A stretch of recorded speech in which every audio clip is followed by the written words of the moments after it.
back. Upstairs, downstairs, outside, and inside.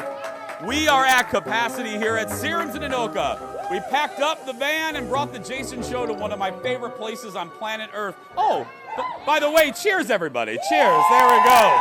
Yeah. Again, to the people in HR, this is non-alcoholic.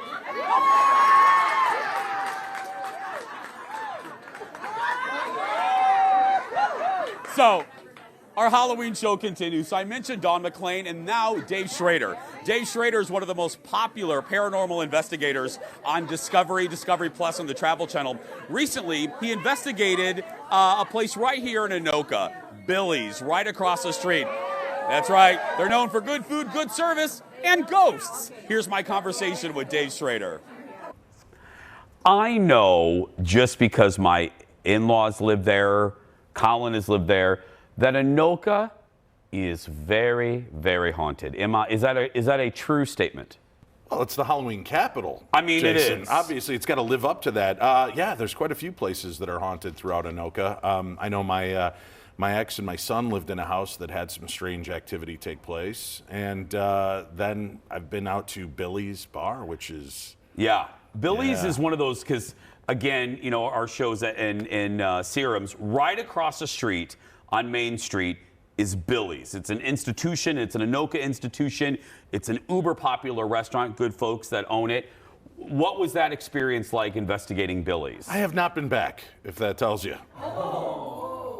So, I mean, not my fault. Okay, they told me I'm not allowed back everybody. in. Yeah, that's the end of the interview. We were doing this just kind of a minor little investigation, and I had medium Jody Levon with me from the Twin Cities, the Happy Medium, and we were walking around checking out some of the places, and we got some wild EVP, electronic voice phenomena, where we would record, and it's essentially just four of us in this room, and I'm recording, and we were getting some very unhappy voices. And, you know, I mean, that building itself has had such a long life, and so many things have taken place there, and fires and, you know, deaths throughout history and time. And sometimes you just think you're kind of getting a little shot through history, you know, and a portal is open to give you a quick glimpse of something that was there.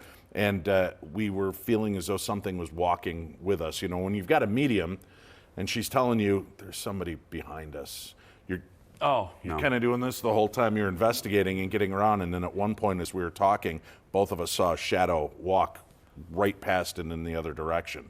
So, yeah, it was... I've asked you this before in a different way, even before the medium tells you, hey, there's a spirit behind you, do you feel stuff? Like, do you get a sense? Do you feel a presence, I guess is the best word?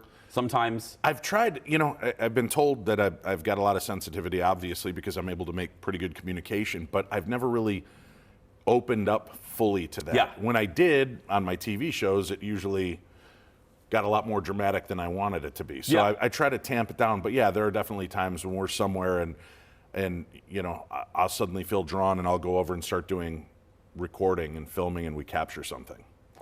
So let's move on. So Billy's is haunted, check, in Anoka. Right.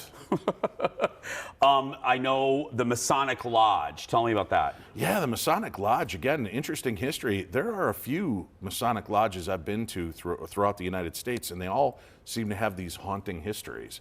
And you've got this fraternal brotherhood, these guys that bond together and share and try to make their communities better and do these things. And a lot of them, I don't think, like to leave afterwards.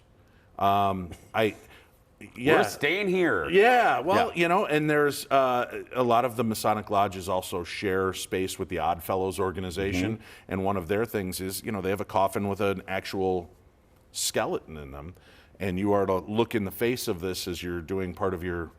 I can't say too much because I don't want to disappear for knowing too many secrets. I don't want you to. It's the whole concept of facing death. And so when you come into some of these places and with the rituals that they do, it's nothing dark or evil, but you've got these rituals, you've got this fraternity, you've got this brotherhood. People, these spirits, I think, feel very bound to these locations. And that's a big part of a lot of their lives. So they want to stay and be still a part of that fraternity. And in our interview earlier in the week, you described it, and it struck me. You've never said this like this. You said about Butte, Montana. Go watch the show on Discovery Plus. That you felt like you were walking in. How did you put it? You were walking into a moment. Right. It's called a place memory. Yeah. So you walk into a moment when you're sensing things. You can suddenly smell like you can smell the what was taking place there, or hear it, or feel it. And with that instant that you're referring to on the Ghost of Devil's Perch, I felt the gunshot from a horrendous murder that took place, and it, dropped me to my knees and on the floor. But you're not going to find that kind of darkness in Anoka, thankfully. Being the Halloween capital, it's an amazing place. And that's a great way to end this interview. You're not going to feel like that in Anoka. At least not Dave? yet. Here we go. Woo! I'm so grateful for Dave. He's such a good guy. Support Dave, watch his shows on Discovery Plus. They're really good, trust me. When we come back, we're wrapping things up. Sadly, this hour's gone so fast. I'm just going to stay here, I think. More from Serums and Anoka when we continue. Back in a moment, everybody. Back in a moment.